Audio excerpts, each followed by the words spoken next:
14 out of 774 local governments. I think it is the nature of the excuses that have been given this time around that they have led to the doubts in the mind of our countrymen and women. And do not forget that credibility, transparency is about perception. And perception is very key to the judgment and to the opinion that people hold of an electoral process. So that's why I agree that, yes, it's not the first postponement, but the underlying reasons given for this postponement have not gone down well with quite a lot of people. And that is where the challenge is. Well, you raised a number of issues. Let me take you on this one before we move on to the next item here about the collection rate of the PVCs at the time before this election were postponed. Over 20 million people had not collected their PVCs at the time. So did it mean, because if they had gone ahead, over 20 million people would not have participated? Was that immaterial?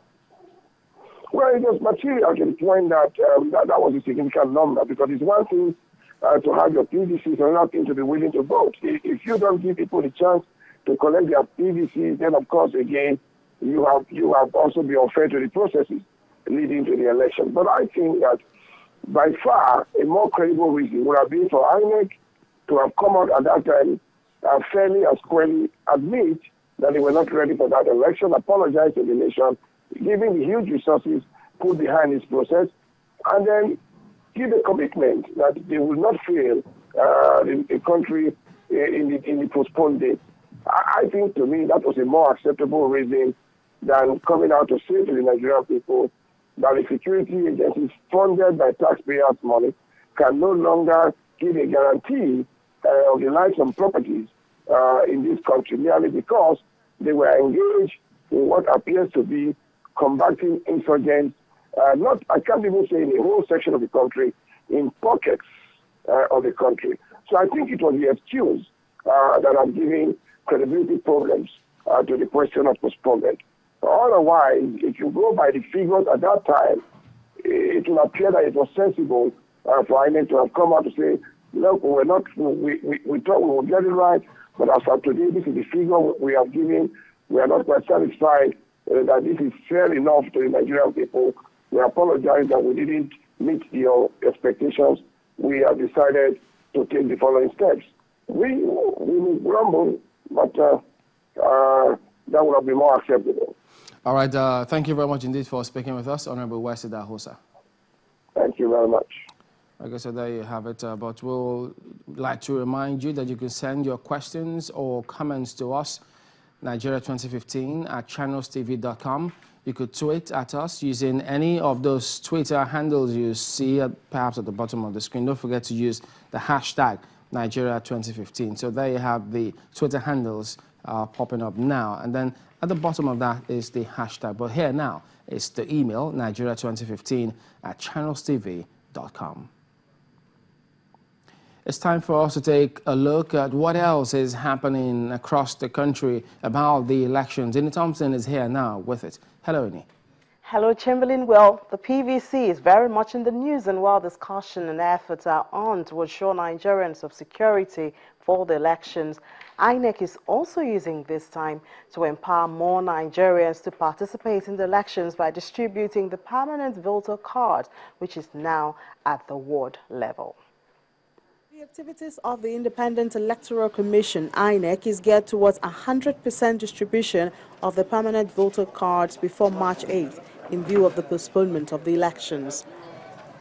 In Kogi State, the National Commissioner in charge of Kogi, Kwara and Niger State, Abdulkadir Oniyangi, and the resident electoral commissioner in the state, Husseini Halilu, witnessed the process in various polling stations. In one of the stations, they come face to face with one of the challenges which has been reported in the process. Last year they said we should come and collect our permanent voters card. Yes. When I came there, my name was in the paper. When they displayed our picture, my name was there. Since then I've been going up and down, I cannot find my permanent voters card. With a promise to find solutions to such challenges, they report that over 100,000 PVCs have been distributed so far, and they intend to reach an impressive mark before March 8th. You know our habit in Nigeria. you want to behave like overlords. You know, these things are available. It's not possible to go from house to house. And if a good Nigerian wants to vote, he knows it is right to come and collect this. So I can only appeal to them to come and do that. Distribution also continues in Oyo State. The resident electoral commissioner, Rufus Akeju, who monitored the exercise, says that 2,381,091 PVCs were given to the state, and so far 1,550,897 have been distributed, while 830,194 are yet to be collected. Will give us about 65.13% so far this month. Our appeal is that tell those who are yet to collect their cards to go out and do so. Away from PVC matters, the Alliance for Democracy, AD, has unveiled its presidential candidate as Rafiu Salao, a founding father of the party who has held various positions before now. After the election, he was elected into various positions: National Assistant National Secretary, Northwest, Deputy National Treasurer, 2000, National Treasurer, 2000, the same period that the National Treasurer had a federal assignment. He had to take over that position. And presently, he became the National Secretary of Alliance for Democracy. Preparations are still on course as March 28 draws near. Well, if you have not collected your PVC, please make an effort to do so. Don't forget that your vote is your power. Back to you, Chamberlain. Well, thank you, Ini. Well, we're joined now by Honorable Emmanuel Arigbe-Osohe, who is a former Deputy Minority Leader of the House of Reps from 2003 to 2007. He was also a governorship candidate of the that's AMPP in Edo State at the time. Thank you for coming on this evening. It's my pleasure, sir. Well, the National Assembly has reconvened, taking time off their schedule. They did say, yes, you may be physically tired, but still mentally alert to consider the issues that will be tabled before them. One of those issues, both chambers, is the elections. The debate will happen on the floor, the Senate and the House of Reps.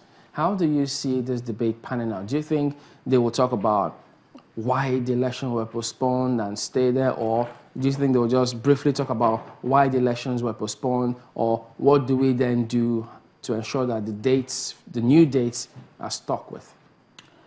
We have to look at what the duties of these people who have reconvened, our reps and our senators, regarding the election subject to the provision of Section 88 of the Constitution. They are supposed to come up. This is an issue of urgent national importance. And any resolution published in their own journal or the Gazette of the Federal Republic of Nigeria, and they should, as prescribed in the Constitution, direct or cause to direct investigation into this very serious issue. This is an embarrassment, a monumental one for that matter. Why do you say so? Oh, it makes us very unserious as, I don't want to call it a democratic administration, civilian administration as we try to practice, because there have been nothing democratic in the process so far. I mean, you can say it, and Nigerians know it. The majority of those who have represented us or ruled us, even under democratic dispensation, did not win elections. And at a time where we're trying to turn the curve, someone put a serious jam on the road. This is embarrassing. So does it mean that you'd have rather we went ahead with the elections, the reasons that the chairman of the commission gave notwithstanding? I think we were hoodwinked. The chairman is a gentleman. not trying to embarrass the democratic